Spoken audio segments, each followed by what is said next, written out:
Okay, Shalom. Okay, I'd like to give all praise, honor, and glory to Yahweh Bashem Yahweh Shai. Barakatha Yahweh Bashem Yahweh Shai. Barakatha Rakakadash. Okay, double honors to our apostles, Great Millstone, our elders, and GMS. And salutation, peace, and blessings to the hopeful elect of the children of Israel that make up the people of Negro and Indian descent, and Israelite foreigners as well. They have the spirit of Yahweh Bashem Yahweh Shai. Okay. And one thing I'd like to say is you Aquath, you women that are escaping the pollutions of this world. And there's a reason why I always say them, you women that are escaping the pollutions of this world. Perfect example, man. Perfect example. And this has been a curse, a plague that has plagued the children of Israel. This all started by these goddamn devils, which, when they began that eugenics program back during the early reign of the Germans, during pre-World War II, when the whole ultimate plan was to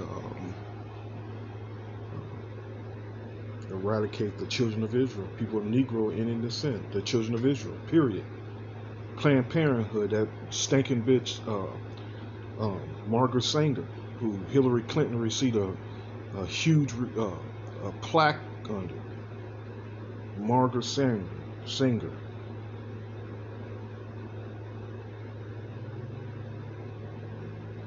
The scripture says that they weren't even ashamed, nor do they blush.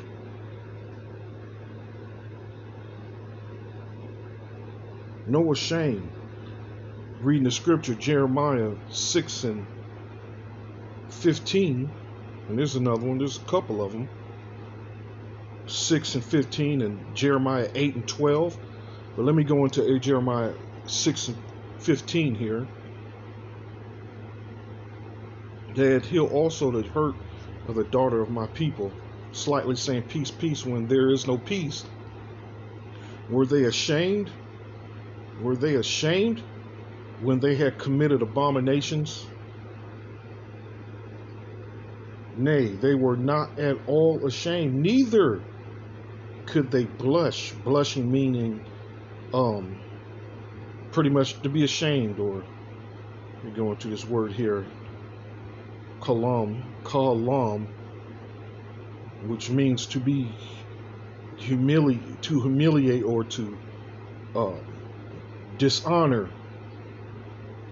to dishonor.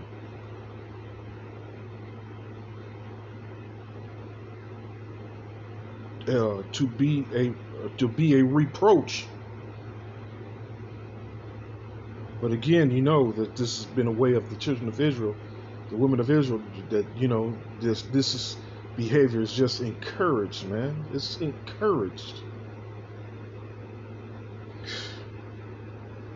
Were they ashamed when they had committed abominations? No, nay, they were not at all ashamed, neither could they blush. Therefore they shall fall among them that fall. At the time that I visit them, they shall be cast down, saith the Lord.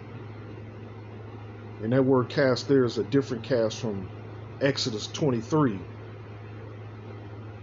Give me a second here. When this word cast here, it's a key word. Key word, kasal. To stumble or to stagger or totter, to stumble. Alright. So let's reading this here. Remember the word cast. My son would have made 1 year old today if that Walgreens wasn't open that night. So she committed an abomination, more likely by taking that day after pill, or I can't remember the name of it, but the pill, that pill. Pitiful, man. Exodus 23. Before I read Exodus 23, you know what? I'm just gonna go in and read it anyway. Exodus 23.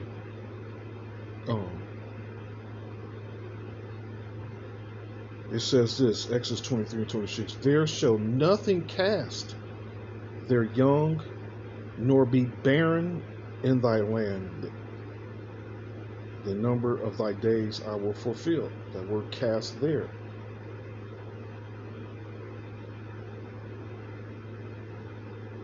Giving you the same Hebrew meaning, these Hebrew words are called, but the meaning itself changed.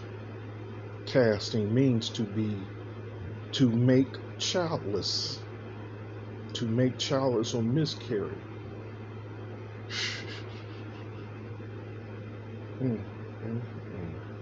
Remember the word, man. Neither do they blush. You know what? That's funny. The word blush. There's also a scripture that, you know who the Lord's going to forgive? Using this scripture as an example.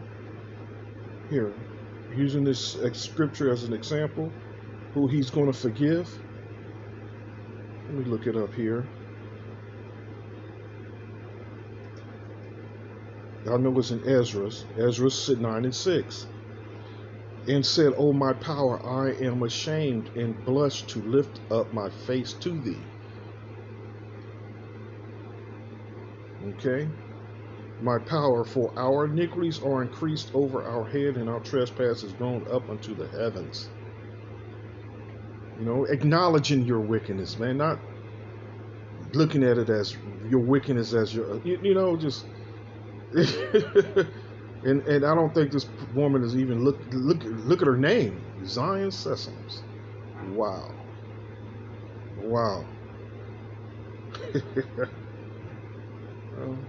Making childless, man. Make childless.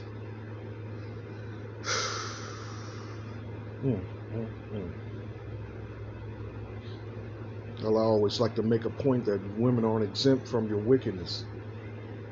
These niggas of this world is going to continue to give you a hall pass of filth, a hall pass to do wicked, to live filthy.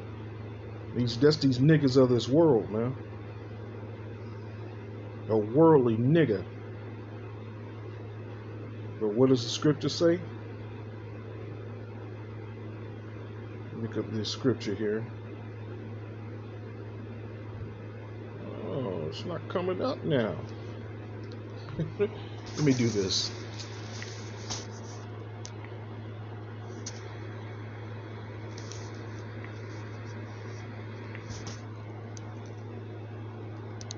Here we go. This is what I wanted. Man or woman. Numbers 5 and 6. Speak unto the children of Israel, when a man or woman shall commit any sin that men commit, to do a trespass against the Lord, and that person be guilty. Here we go again.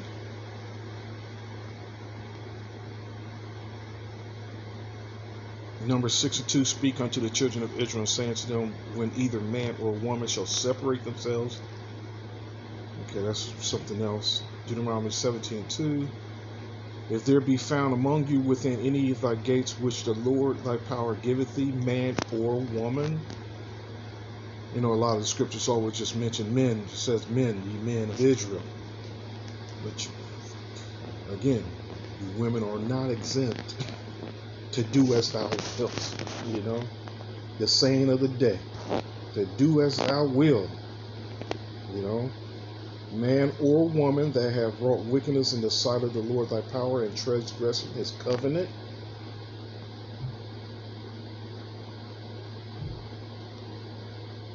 Deuteronomy 29 and 19. Lest there should be among you man or woman, or family or tribe, whose heart turneth away this day from the Lord our power, to go and serve the gods of these nations, lest there should be among you a root that beareth gall and wormwood.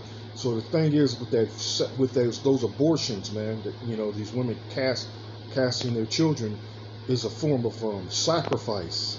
You know, it's another way of sacrifice. There are women that are actually aware of that. You know, there are women that are actually aware of that.